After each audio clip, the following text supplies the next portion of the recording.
If you've ever consumed or made fan art, then this video is for you. And if you've ever felt embarrassed or felt like it was cringe, then this video is definitely for you. Because by the end of this video, I hope you feel empowered, proud, appreciated, and like your fan art is actually super valuable. And I'm not just looking at this from the outside. I've been a One Direction fangirl for like a decade at this point. I've seen the discourse, I've made the edits, the covers, the opinion videos, I've read the blogs, I've even written some of my own fics back in the day, and I even wrote my master thesis on the value of the One Direction fandom. So from one fangirl to another, please stay a while. And people love to dismiss fan art or fan creations, but in my opinion, they're actually super powerful and basically the secret heroes keeping fandoms alive. So if you ever wondered why fan art is so powerful, why fans make it, why fan art matters, why it's not cringe but actually kind of cool in like a mini rebellion kind of way, and why companies desperately need more fangirls in their boardrooms, then keep watching.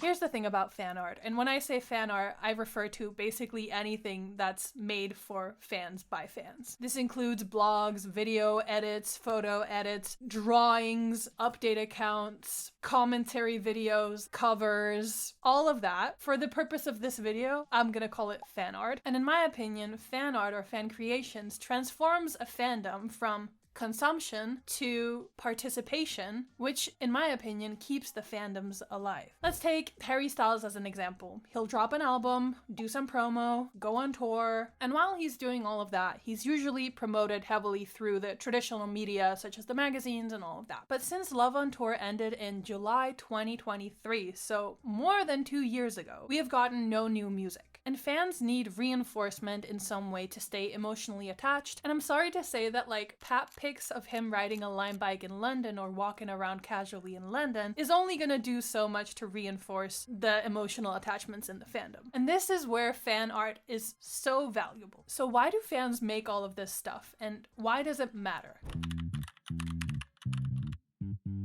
From a psychological point of view, there are so many things that I could go into, but let's just keep it simple. In the case of Harry Styles, creating or consuming content about Harry Styles from other fans keeps the emotional connection alive between releases. And consuming fan art can encourage you to create fan art yourself. And when fans make or create something, they put a lot of effort into it. So now they're more emotionally invested as well. They care more and are less likely to drop out of the fandom just because there's a dry period, because they're still making and creating something for themselves or for the other fans in the fandom. Second of all, there's definitely a connection to identity formation. Identity?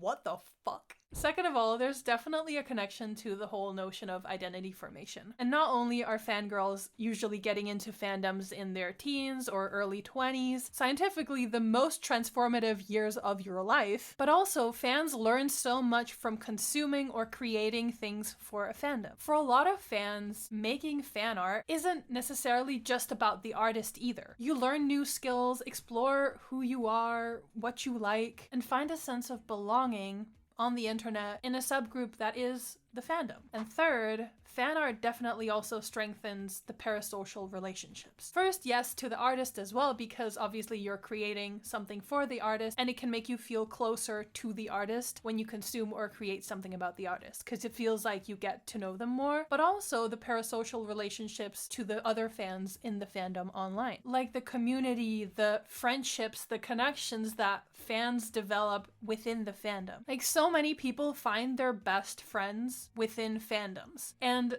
you know, going to concerts together, meeting up, and doing all of those things that they would have never met this person if it hadn't been for the fandom. But also, just seeing familiar accounts and interacting with them online makes you feel like you know these people or like you are familiar with them. And having someone you know in the fandom or having friends in the fandom makes you less likely to want to leave the fandom, even if there is a dry period of time where the artist is leaving you unfed. So basically, fan art makes the fandom more attractive to join because it's more active, but also more sticky, so that fans who are there are less likely to leave because they're more psychologically attached to the fandom and the people in it, but yes, also the artists, but especially the people in it and the art that they produce and the art that they consume. And from a marketing point of view, this is golden. I did write it in the script. I wasn't sure if I was gonna say it, but... Let's start with the obvious. It's free organic promo. As a marketer, you literally cannot pay for that type of buzz. The whole point of it is that it's made by fans organically. You can't force people to like it or force people to talk about something authentically. Like, you can encourage it, but like the initiative and the creation is by fans and the hype is generated by fans. Not because they were told to be hyped, but because they just genuinely are. And that amount of videos that just kind of get flooded throughout the internet generates so much hype and just sends, in Harry's case, shockwaves through the internet. And that is so beneficial to just the artist and their brand awareness. And repetition is known to build affection. Basically what's called the mere exposure effect. The more you see something, the more likely you are to develop a preference for it. Think about how sometimes you'll hear a song and you're like, oof, I don't like this song. And then you hear it again and again and again and again, and suddenly you love it. Like, Treat People with Kindness for me was like, what the fuck is this song? But now I love it. I went on a run the other day.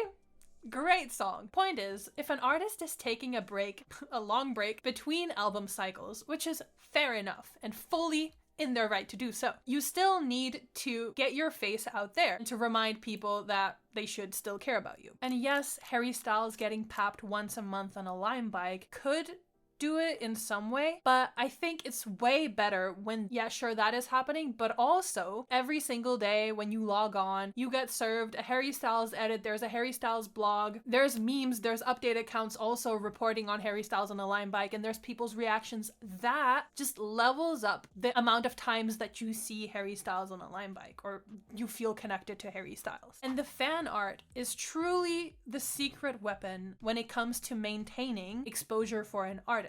And again, it just creates social proof for the artist too. Because the more fans create, the more fans build hype, the more other people want to join in because, oh, this is where the fun is. This is where the hype is. This is where it's at. Harry could post one picture on Instagram and people could see it and be like, oh yeah, that's Harry Styles. But the magic is this. He posts one picture, and within 30 minutes, 30 update accounts have posted about it, 1,000 fangirls have made edits of it, 1,000 fangirls are in the process of drawing this picture, 200 blogs are blogging about it, 200 fangirls are making opinion videos about it, and suddenly you go from one piece of content on your feed to tens of thousands of pieces of content that just gets fed to you by the algorithm. And that amplification just underlines the artist and their reach and their importance and commercial value, not just to the fans, but also to the labels and to radio stations and all the other companies that are looking for hyped artists. So basically, fan art or fan creations I see as like little stepping stones or anchors that keeps the fandom entertained and active in between the official releases. And we see it all the time, let's say in the One Direction fandom. Every time there's like a trending sound on TikTok, someone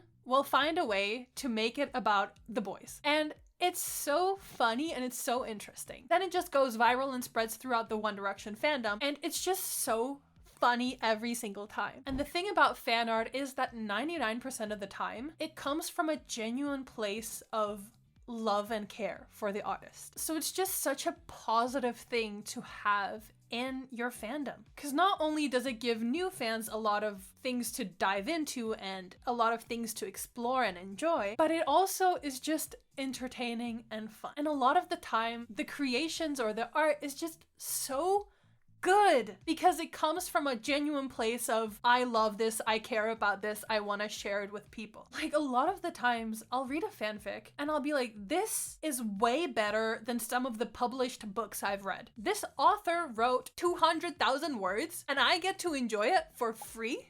and it's one of the best books I've ever read. That's so wild to me. I just love the artistry of the books. And that also leads me into this next point that I just wanted to touch on, which is I genuinely, with my whole heart, think that companies should hire more fangirls, especially fangirls from the fandom, because fandom dynamics, you need to experience them. You can't just like read about them. You need to live it to understand it fully. And like, fans live the discourse. We know what's working emotionally in our fandom, and we can come up with ideas that traditional marketing execs just can't. Our ideas are based on what's happening now and what's happening in the fandom, and not based on some theory of how it theoretically should work and shouldn't work that I'm sure that these marketing execs were taught when they were in university like 10 years ago. But things change, and I feel like fangirls are so good at understanding discourse and the complexities of a fandom because we've lived it. And what I also think is really interesting is that fan art is, in a way, both the biggest love letter, but also a little bit of a rebellion.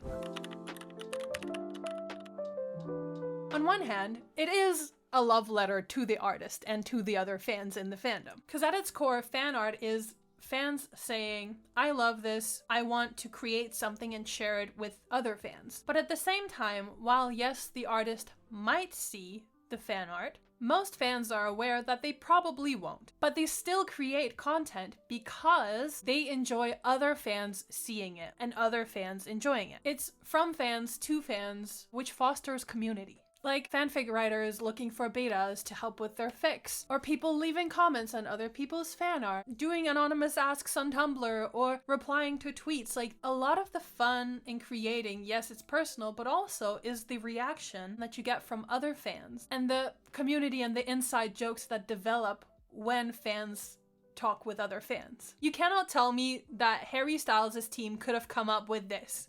Can't get you off my beans.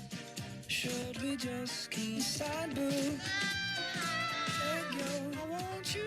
Like, no, that is just purely fan genius. And that's what I love about fandom. But on the other hand, fan art is a little bit of a rebellion. Because unlike official merch or official promo, fan art is created because fans want to, not because someone is paying them to. And fans aren't waiting for the gatekeepers such as the labels, the studios, or the publishers to give them permission.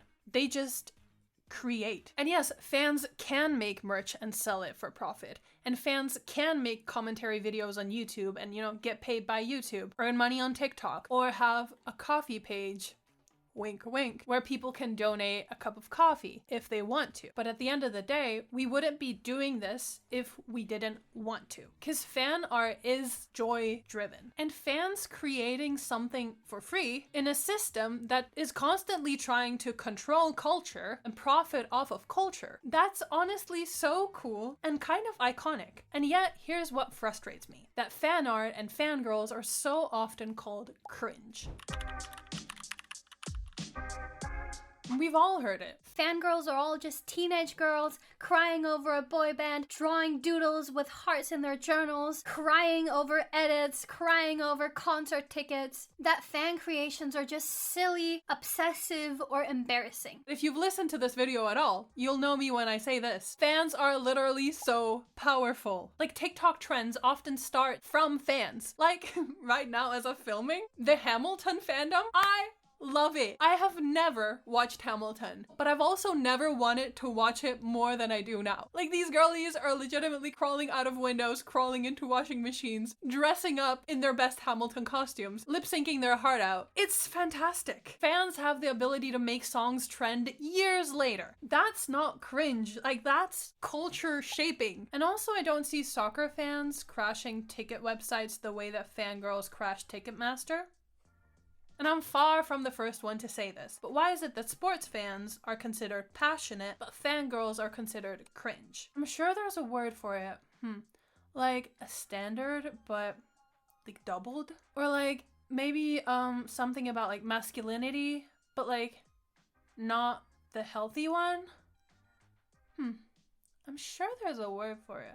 Either way, maybe stop calling fangirls cringe just because their joy makes you feel uncomfortable because you haven't felt that level of joy for yourself in years. That's a you problem. So no, fan art isn't cringe. It's powerful. It's literally the heartbeat of fandom, and one of the most powerful things that artists can have in their fandom to keep the fandom active in between official releases. So if you've made it to the end of this fan-created video, then I hope you feel a little bit more appreciated. And with that, have a nice day, have a nice week, and I'll see you again in my next video. Bye!